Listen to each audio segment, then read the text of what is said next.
so tell us about your own journey and why you're so passionate about this work and what led you to become a menopause mentor. Yeah, I suppose my own journey, obviously. As I say, I fell apart when I fell into perimenopause, so that would have been over 10 years ago, mid-40s. Had no idea what was happening. What was going on? Yeah. And back then, like, would it have even been talked about kind of? Not really. You know, yeah. It's only now that it's really kind of perimenopause is a thing now. Absolutely. You know? I don't even think I knew what perimenopause was. And I think I just thought menopause in the back of my mind was periods finishing. And that's it. And that's it. And it was only a friend had mentioned that, you know, the word perimenopause, could it be perimenopause, when I was chatting about a few symptoms, and I thought perimenopause, okay. So that was only probably the time that the Irish Menopause group was starting, and Sally Ann Brady, who was an advocate, I suppose, at the time.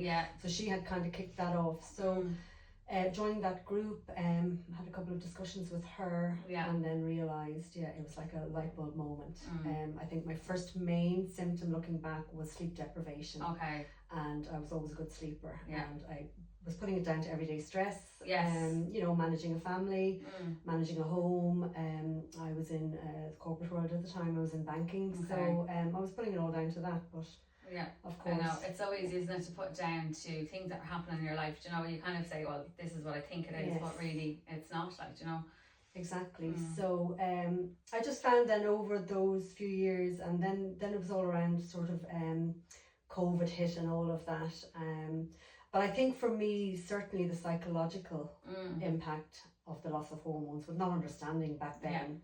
And then I sort of just wanted to, as I say, through the Irish Menopause group, educated myself a bit more. Very good. And then just for my own awareness and knowledge, and then because I just became passionate about it, because then I was realising that maybe not everybody knows all of this. Yes, exactly. And nobody does, you know, so it's great to be able to go out and speak out and help women, you know, it's brilliant. Yeah, and even though there's a lot now, and there's a lot more awareness and a lot more, I suppose, information out there, it's just, I do still have people saying, I didn't know that, or I didn't realise that. So I suppose, yes, it still needs to be talked about. Very good, No, so many people think that menopause itself is just a phase that you go through, but could you talk about the stages? And thankfully, I suppose we are learning a bit more. So as we just mentioned about perimenopause, so perimenopause being the first stage. And progesterone is the first hormone to leave us. And that can begin to deplete from the ages of 35 to 38. And progesterone, you know, actually declines on an ongoing basis. Doesn't fluctuate. So you're losing it on, you know, and meanwhile estrogen is fluctuating on an ongoing basis as well. And so that's the perimenopause stage. And obviously perimenopause, maybe it's what people might have thought was menopause in the past, but obviously and that can obviously start from your late 30s onwards. I know, So you could be, what, 10, 12, 15 years even. I know. In perimenopause. Suffering nearly and not knowing what it is, Exactly. And like progesterone doesn't just, you know, it isn't just for, I suppose, our reproductive system, which we now know. Many other functions, like helping with our sleep, helps with our mood. Now, yes, one of its core functions is to protect the lining of the womb. But of course, when that begins to decline, that's when many women might see that they're maybe getting heavier cycles. Maybe erratic changes in cycles, and also obviously things like sleep deprivation. All of that can come with all of that. We enter into menopause. Menopause still at the moment, the average age is 51. So I think, you know, menopause is just technically one day. One day, yes. And menopause comes from the Greek word ceasing of cycles. So it doesn't tell us anything, does it? It doesn't educate us. It just tells us that it's one day. And that's obviously after 12 months, the day after the 12 months from your last period. Now that's if you're over 50. If you're under 50, I don't know if some do mention that you need to be period free for 2 years. If you're under 50.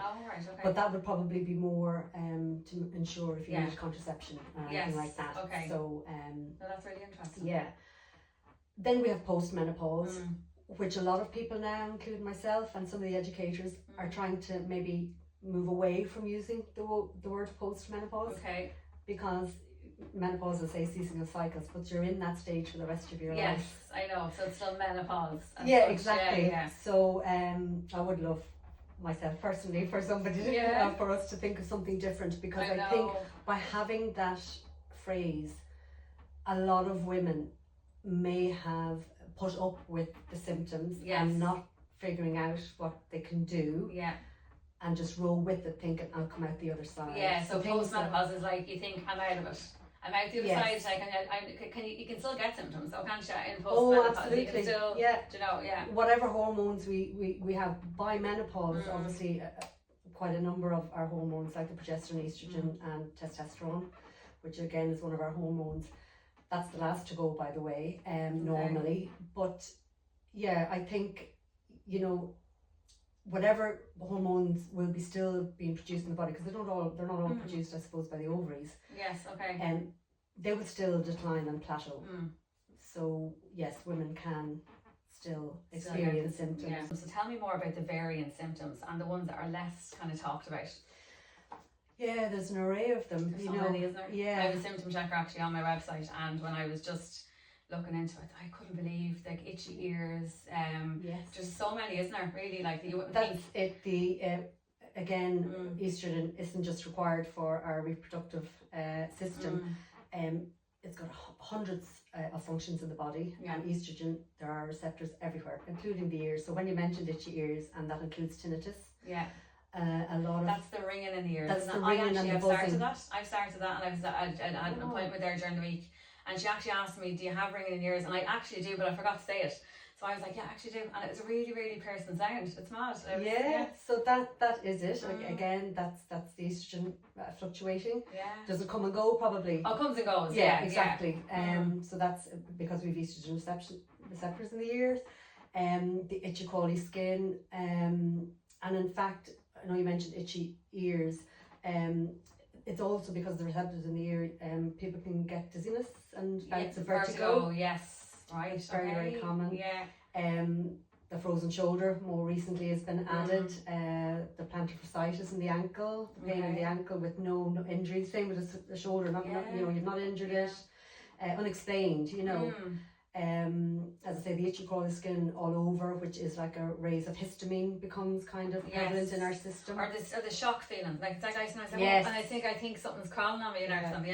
Yeah, I know. Oh, God. They're definitely all more not talked about. Yeah, but there's lots like that. Dry mouth syndrome. If you've heard of that. Yes. Gums, problems with gums and all of that. So you see an awful lot more women kind of go to the dentist all of a sudden a bit more often. Now I'll say, obviously, we don't and shouldn't attribute every single ailment to menopause. Yes, I know. Yeah, there's a bigger picture as well. There's a bigger picture. I always say, go, have your checks or whatever. But in the main, I suppose, if you are that age group from like late 30s, 40 onwards, it's not unusual to be, perimenopause at 40. I know, I was at a webinar a while back, and one of the doctors here in Ireland had mentioned that 40 is kind of benchmark now for period, where it would have been kind of 45. 45, that's right, yeah. Because I find a lot of women actually message me and say that the doctor would say that they're too young at 40. They're just too young, and their bloods would be fine. So I do understand, get the bloods done, because I know, especially vitamin D, if it's low, that can be kind of similar, or even underactive thyroid could be, they're very similar kind of symptoms, low iron, too much iron, all that. But in particular, a lady that I was speaking to, she just said her bloods were absolutely perfect, but she is too young for perimenopause, but she was getting all the symptoms, a lot of the symptoms. Yes. So she's at a stage where she's just like not knowing what to do. So, So it's really important, I think, just, obviously with your own fantastic journal, log everything. Maybe you've got to do it for a while. Yes, exactly. For a couple of months. Yeah. And, tick your symptoms. And I do that as well. I will help people who maybe have got a knockback or been told to come back later. Yes, or I know. when your periods change or whatever.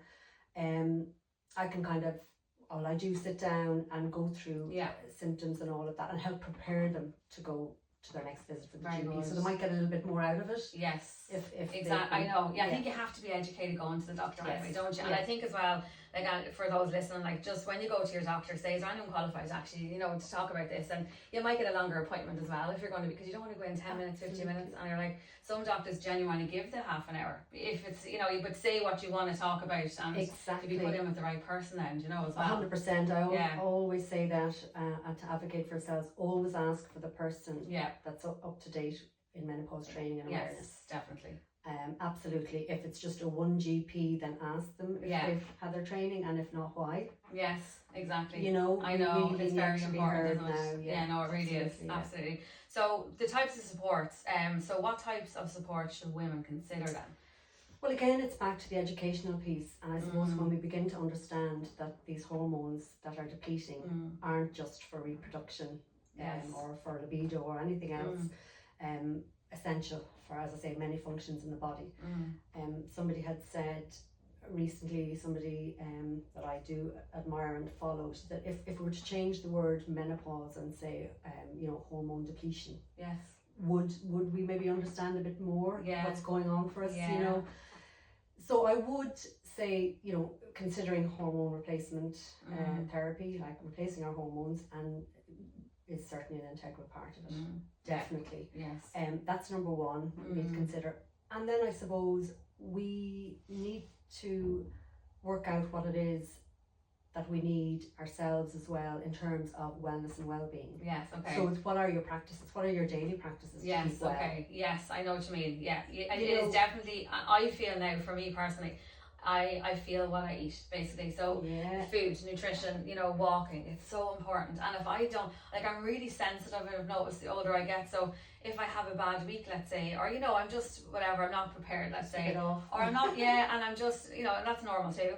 But I just feel I'm really, really like struggling to, like, you know, get out of bed. My energy is gone, my energy is zapped. So I do feel, you know, a moderate, just try and do a moderate kind of, you know, diet, lifestyle type of thing, you know, so, because it is hard. Like, it's definitely, exactly. It's food, it's exercise. It's also, as I say, self-care practices in terms of, you know, we may need to go to a therapist. Yes, you know, taking that time for yourself, even. Exactly. Or getting away from everyone, because like your mind, I notice as well, like noise is louder. Like, you know, just my husband eating, or you know, I'm like, I have to get out of here, and I just come into the cabin and I sit there and say, I actually have to breathe. But it actually makes a difference. Then you can go back then to the house and you're like, right, I'm grand now. But you have to try and put yourself first. And I think we don't put ourselves first as women, as mammies, as partners, as whatever. We just find we always look after everyone else. But I think this is the stage now in life that we have to start saying, you know what, we're important, and we have to, you know, look after ourselves and do what we can to help that, you know. Exactly, and take time out. Like, it could be yoga, it could be Pilates, meditation. You know, maybe try short meditations if you haven't done it before. We definitely need all of that to help the nervous system and to help us feel well. So as I say, it's a multitude of things. It's holistic approach, I'd say. That's it, and for those that can't, I suppose, and it's to kind of say to those that can't go on HRT for whatever reasons, or choose not to even, like, to try that holistic way, you know, try and maybe work on your whole kind of, as we said there, just fitness and all that kind of thing. Your own wellness. All wellness, exactly. And I suppose now, and yes, it's obviously it's a personal choice. There are very few contraindications now where women can't avail of up-to-date body identical HRT. So when I say body identical, you know, majority is made from wild yam plant. Right, okay. And some soy based. Yes, there are some synthetic versions around as well. But then many women have taken the contraceptive pill probably for many years. Yes. And that's synthetic. So, you know, I think, again, just to do a little bit of research and know what's available. And as I say, the way it's made with wild yam plant or soya, it mimics the exact same molecular structure. Yes. And I know for women that maybe can't go on HRT, they can take the Vagifem, can't they? Yes, but then that's localized. That's localized, isn't exactly. it? It doesn't go into your system systemically, but obviously it does wonders and does its job for where it needs to. And that's just for dryness down there, any soreness, and tissue. Just basically, So I think that's important, because I find a lot of women to be saying that they're going to the toilet a lot more, but they can't go on HRT, and I'm like, no, but you can go on Vagifem. So, and it's just that the doctor's not telling them that. They're going in, they're getting, you know, kidney infections when it's actually not, you know. So I think it's important to mention that too, that is okay to take, you know. Exactly, as I say, it's in minimal amounts. Yes. But really effective. So the new name, you've probably heard the new term for vaginal atrophy is GSM. Yes, yeah, that's right. Yeah. Urinary syndrome of menopause. So that includes all of the issues with the bladder and whatever. And so many women over the years have probably put down symptoms like UTIs and kidney infections. Yes, yeah. Down to aging.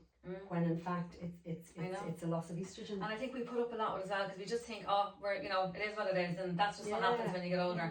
You know, you can pause it a bit, or you can help it anyway, you know, by just doing all these things, you know. Absolutely.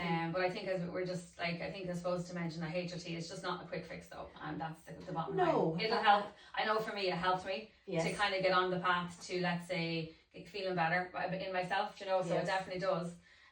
So yeah, I think it's just, as you know, it's a bigger picture, really, isn't it? And for me personally too, I'm probably almost 5 years now, but we'll use the analogy post-menopause, but I was finished my cycles and that. I just wonder if I had have taken it or had have known during those period years.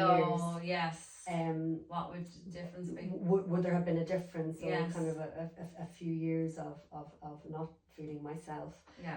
But I actually ended up leaving my banking career behind. Really?